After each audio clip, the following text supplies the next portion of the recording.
What's up, guys? Hello. Welcome back. As you guys know, it's basketball playoffs. On this video, we're covering The NBA awards. We're gonna cover in this video the 6th man of the year, the coach of the year, and the most improved player of the year. Stay tuned.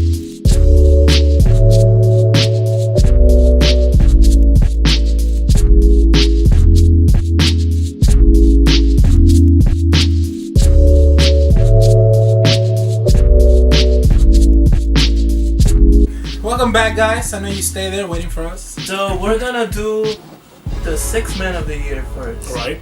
Hamlet, who do you think your 6th man of the year is? I got Lou Williams. Sergio? I got Lou Williams. Guess what? I also have Lou Williams.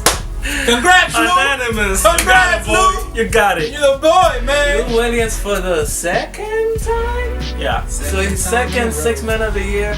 Two This different man- teams. Yeah. Yeah.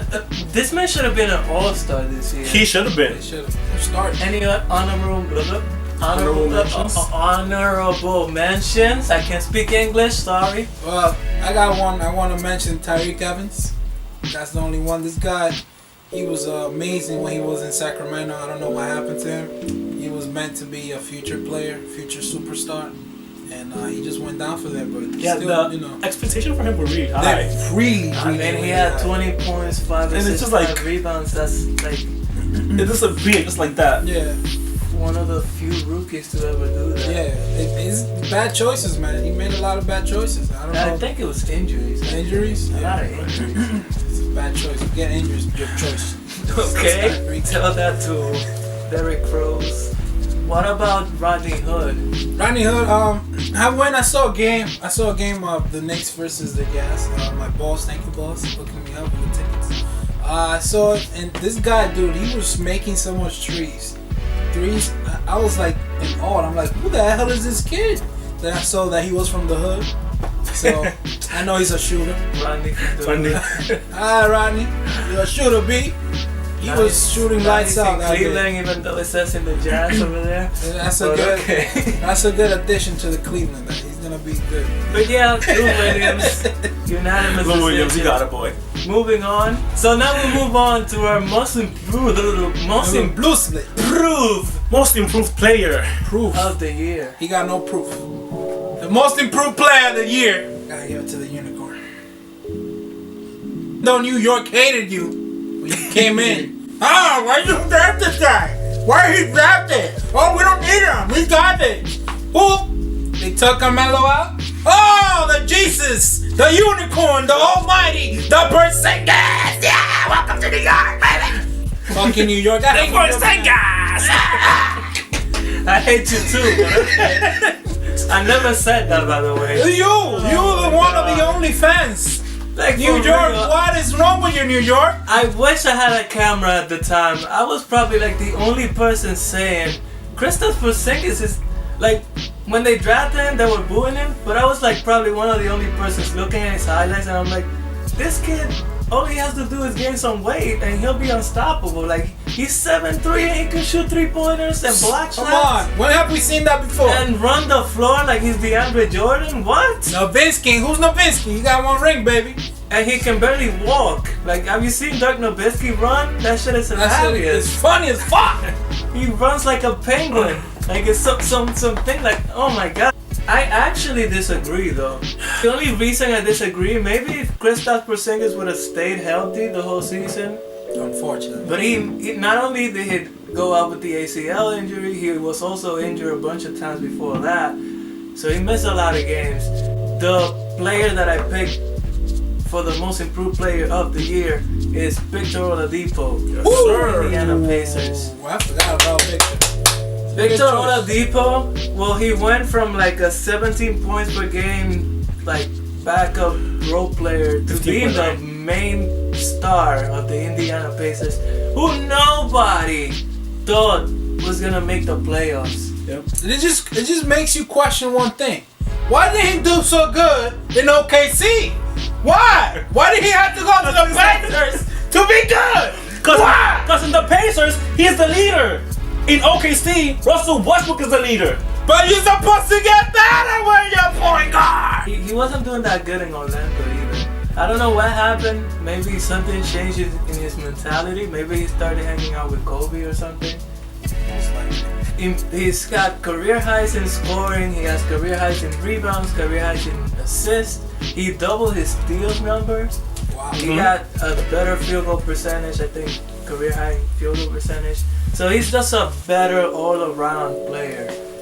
But anyways, Hamlet, do you have any other pick? Yep. No, I agree with you. Victor Oladipo went from, as I can see here, 15.9 points per game last year to 23.1, 2.6 assists to 4.3, 4.3 rebounds to 5.2, and 1.2 steals to 2.4. Indiana finishes the season with, as I can see here, 48 wins and 34 losses, and OKC exactly the same. I wonder why. Cause they got 3 stars.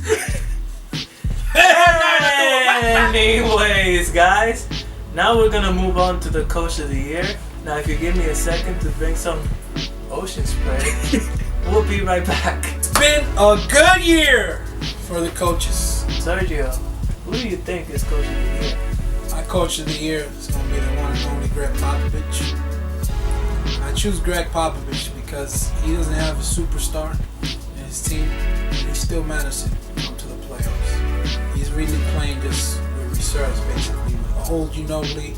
I haven't even seen Tony Parker play. Has Tony Parker been playing Parker?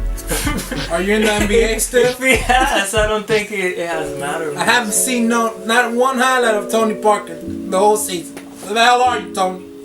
I just want to add to that this person are in the 7th seed, but the 3rd and the 8th seed are only difference from 2 games. That's the little, like, they're all at the same. Yeah, they're all. Holy crap, that is crazy. 3rd seed is 49 wins and 33 losses, and 8th is 47 wins and 35 losses. That's scary. ridiculous. 2 games I didn't difference. even know that. The West is freaking stacked. Holy crap. The reason I won't give it to Mike D'Antoni is because he has a complete team. His team is complete. Chris Paul was injured for a couple of weeks, or a month, 2 months, and that's nothing. He got a complete team regardless. Popovich has been working without his superstar, without his complete team. He really doesn't have a complete team. It's like he said it. He was expecting not to get to the playoffs when Duncan retired. He said no Duncan, no playoffs, and he still made it to the playoffs. That's right there. That's an amazing feat. I mean, I feel like if at some point they gotta rename this Coach of the Year award, name it the Greg Popovich Award. Like if it was up to me, I'll give it to him every year, regardless of how his team does. Amazing. Regardless, I don't think there's a better coach than Greg Popovich.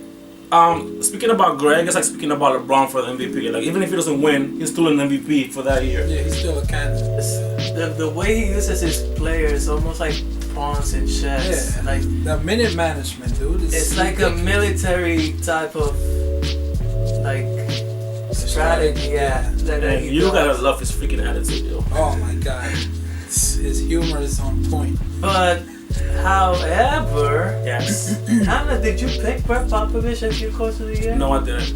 It's a good choice, but I didn't. I picked Brad Stevens for the Boston Celtics. I agree. But before you elaborate on that, here's the reason why I didn't pick Mike D'Antoni. I don't care how he's doing now. He has James Harden and Chris Paul, probably the best point guard in my generation at least, and one of the best shooting guards right now. He has freaking Trevor Ariza. Okay. Eric Gordon, one of the best 6-mans right now. But I agree, I picked Brad Stevens. Hamlet, I'll let you continue. So at the beginning of the season, the Celtics were supposed to be, aside from the Cavs, because LeBron, they were supposed to be the top dog in the Eastern Conference because they acquired Kyrie Irving and Gordon Hayward. Hayward got injured on the first game. Jesus Christ. So that was season ending right there. Had to adjust the new players to their own play style. Because even if you had Isaiah Thomas before, it's a different kind of player. I mean, you have to adjust the players. And like then Kyrie Irving got injured not so long ago, but still that changed things. And even when that happens, he was still able to get his team to get the second seed in the Eastern Conference. Not only that, but the way he developed Jaylen Brown and Jason Tatum. Jason Tatum and I mean, Jaylen those Brown. are a 1-year guy and a 2-year guy, and he has them in the starting lineup, like doing relevant stuff, like pretty much doing work that a veteran should be doing. So like, not only losing first one of your stars and then your other stars, and still one of the best team in the league. That's just masterful work. It's like basically like Popovich. It's just bringing it back to the whole Greg Popovich and Mike situation. You know, when you're a great coach, when you can deal with your team when they're not when they don't have like the all stars in the team. When you have a bad situation and you still pull it. This is why they didn't pick Mike, because he has a freaking team. Mike D'Antoni. What are his best teams? Houston now and the freaking Suns when you had Steve Nash in his prime and freaking Amari Stoudemire and Shawn Marion. When he was with the Lakers and with the Knicks, nothing came from that. He had Kobe Bryant, Dwight Howard, and then freaking Metta World Peace and Paul Gasol. He couldn't do anything to that team. Anyways, Brad Stevens and Greg Popovich is our decision for Coach of the Year. It's 2-1, so we would probably go with Brad Stevens. Either one is a great choice. Like I said, if we're gonna pick who's gonna win the award every year, I would have picked Greg Popovich. Like, yeah, man. If they ask me who's gonna be Coach of the Year next year, I'll probably say Greg Popovich and then anyone else. What about you guys? Tell us in the comments. Who do you think is the most improved player, the 6th Man of the Year, and the Coach of the Year? Down below. And we'll continue with these awards. We'll cover the Defensive Player of the Year and Rookie of the Year. Rookie of the Year. And the MVP last, because the best for last.